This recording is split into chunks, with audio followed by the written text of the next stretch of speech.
कई दिनों बाद लुधियाना के प्रॉपर्टी लाइन के बहुत ही वेटरन सीनियर पर्सन मिस्टर अंकुश मेहता मिलने आ गए। तो हमने सोचा कि इनसे जब भी आते हैं तो इनसे कोई ना कोई ज्ञान लेते हैं हम, आदान प्रदान चलता रहता है। तो hello Ankush, welcome two yards capital hi and sir. Another view point. एक चीज़ बताओ यार, बिल्डर फ्लोर्स पे लोन क्यों नहीं होता? अभी थोड़ी देर पहले पंजाब नेशनल बैंक से कोई आए थे सज्जन, जी सर। तो उनसे हमने पूछा कि ठीक है, अगर आप लोन चाहते हैं, होम लोन लेना कराना बिजनेस में, तो आप बिल्डर फ्लोर्स में लोन कर दो। तो क्या रीज़न है कि जो जितने भी नेशनलाइज बैंक हैं वो बिल्डर फ्लोर में लोन नहीं देते पंजाब में? अनदर व्यू पॉइंट के सभी दर्शकों को मेरा नमस्कार। दीपक जी, आपने सवाल बड़ा वाजिब पूछा।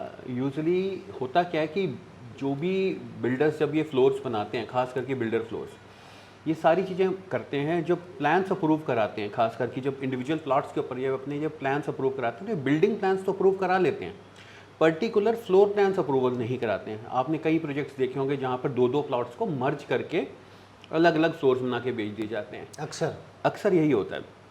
उसमें जो अच्छे बिल्डर्स होंगे, जो रेरा अप्रूव्ड जाएंगे, उन लोगों के फ्लोर प्लान्स अप्रूव्ड होते हैं, वहाँ पे बैंक को कोई दिक्कत नहीं है। बट जो कॉस्ट कटिंग के पॉइंट ऑफ व्यू से या किसी भी और कारण से, खर्चा बचाने के लिए, कोई भी कारण से, जिन लोगों को होता है कि हम सिर्फ बिल्डिंग प्लान अप्रूव करा लेते हैं और फ्लोर प्लान अप्रूव नहीं कराते हैं, वहाँ पर जो है नेशनलाइज बैंक कोई भी हो, चाहे वो सरकारी हैं चाहे प्राइवेट हैं, वो लोन देने में हिचकते हैं। तो दर्शकों आप समझ गए, बिल्डिंग प्लान पास होता है, फ्लोर प्लान पास प्लान नहीं होता है। जब फ्लोर प्लान पास नहीं होगा तो उसमें वो यही दिखाएंगे आपकी रजिस्ट्री में कि हमने इस प्लॉट पे, ये वाले फ्लोर पे आपको इतना एरिया दिया, पर्टिकुलर फ्लोर का नक्शा पास नहीं होगा। इसकी वजह से कई नेशनलाइज बैंक हैं जो ऐसी प्रॉपर्टी को लोन नहीं देते। लेकिन अगर पूरा प्रोजेक्ट पास कराया गया है, रेरा लिया गया है, तो डेफिनेटली फ्लोर प्लान पास होगा, वहाँ पे आप ले सकते हो। सबसे इम्पोर्टेंट बात इसमें यह है कि ये बिल्डर करता क्यों है ऐसा। पहली बात तो ये बिल्डर नहीं होते, छुटभइये बंदे होते हैं जो छोटा छोटा पहला प्रोजेक्ट, दूसरा प्रोजेक्ट, अपना दो ठो प्लॉट ले लिए, उसी में कंस्ट्रक्शन कर दी, और फिर चार चार पार्टनर। तो ये कोई मतलब बहुत ही ऑर्गेनाइज्ड बंदे नहीं होते, बहुत ही अनऑर्गेनाइज्ड बंदे होते हैं। बट ये है कि गरीब आदमी के लिए या एक मिडिल मैन के लिए, मिडिल क्लास पर्सन के लिए आज की डेट में घर लेने की ऐसी मजबूरी हो गई है कि अगर हम अप्रूव्ड में जाते हैं, हाई राइज में जाते हैं, तो कॉस्टिंग दुगना तिगुना बढ़ जाती है। इन हमारे फ्लोर्स में एक चीज़ का फ़ायदा होता है कि कारपेट एरिया और सुपर एरिया की लोडिंग बहुत कम होती है, क्योंकि जो लोडिंग वाला फैक्टर है वो हाई राइज में कॉमन एरिया जितना भी होता है, लोग कह तो देते हैं कि हम आपको इतनी बड़ी बड़ी बालकनी दे रहे हैं, डेक दे रहे हैं, डेक। अब उस डेक में होता क्या है, छत में लटकी हुई एक बालकनी होती है, पैसा वो वही ले रहे होते हैं 12,000 फुट वाला। इसलिए जो एक मिडिल इनकम ग्रुप वाले हैं वो इन फ्लोर्स को प्रेफर करते हैं, और इनमें रेंटल भी अच्छा आता है। तो आपको मेरे ख्याल से पॉइंट क्लियर हो गया होगा। ऐसी कोई खतरे की बात नहीं होती, बट इसमें फ्लोर प्लान पास नहीं होते, बिल्डिंग प्लान पास होते हैं।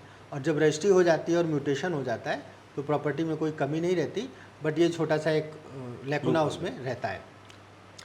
एक और चीज़ बताओ यार, Yes, sir. आप तो सुना है कि अब कमर्शियल भी करने लग गए हैं। जी सर। हमने सुना है grade A building. Yes. Grade A building क्या होती है? ग्रेड बी भी हो, ग्रेड बी तो कभी सुना नहीं। तो ये ग्रेड ए क्या होता है? व्हाट इज ग्रेड ए, मतलब बेसिक डिफरेंस क्या है इन दोनों के बीच में? Sir Deepak ji, grade A building जैसा नाम बता रहा है कि ग्रेड ए, ये सब बिल्डिंग्स जो होती हैं ए क्वालिटी बिल्डिंग्स होंगी, जो लेटेस्ट बनी होंगी, विद ऑल न्यू अम्यूनिटीज़ होंगी। अम्यूनिटीज़ जैसे आजकल हम बात करते हैं, जब भी ऑफिस स्पेस में सबसे ज़्यादा ज़रूरी क्या है? एलिवेटर्स। हाई स्पीड एलिवेटर्स होने चाहिए। कौन सी कंपनी के एलिवेटर्स लगाए जा रहे हैं, हाई स्पीड हैं कि नहीं है, नंबर ऑफ़ एलिवेटर्स कितने हैं। अगर मान लीजिए कि हम एक फ्लोर प्लेट मानते हैं कि 50,000 स्क्वायर फीट की, एक 50,000 स्क्वायर फीट की फ्लोर प्लेट पर कितने लोग काम कर रहे हैं, उनका आने जाने का टाइम कितना होगा, वो डेट ट्रैफिक मैनेजमेंट, ये छोटी छोटी चीज़ें ग्रेड ए बिल्डिंग का पार्ट बन। ग्रेड ए बिल्डिंग्स में सीखा जाता है सबसे पहले कि कार पार्किंग्स कितनी है। आज दिन जितने भी ऑफिसेज हैं, अगर हम जैसे कनॉट प्लेस जाते हैं, जब ये बनाई गई थी ये सारी बिल्डिंग्स, बड़ी सारी बिल्डिंग्स का नाम लेना ठीक नहीं रहता, उन सब में आसपास, क्योंकि north place was very huge, तो काफ़ी सारी कार पार्किंग्स हुआ करती थी। आज के दिन अगर हम दुबई जाते हैं, आप देखोगे पहले 5 मंजिल, पहले 6 मंजिल जो बिल्डिंग्स होते हैं वो कार मतलब पार्किंग आपके कहने का मतलब ग्रेड ए बिल्डिंग कोई ऐसा सर्टिफिकेशन नहीं है, बट ग्रेड ए बिल्डिंग में सुविधाएं ज़्यादा होती हैं, पार्किंग की अच्छी सुविधा होगी, लिफ्ट का मैनेजमेंट अच्छा होगा, बिल्कुल सर। कॉमन एरिया के स्पेसेस अच्छे होंगे, और मटेरियल अच्छा यूज़ किया गया होगा, ठेकेदार अच्छा दिया गया होगा।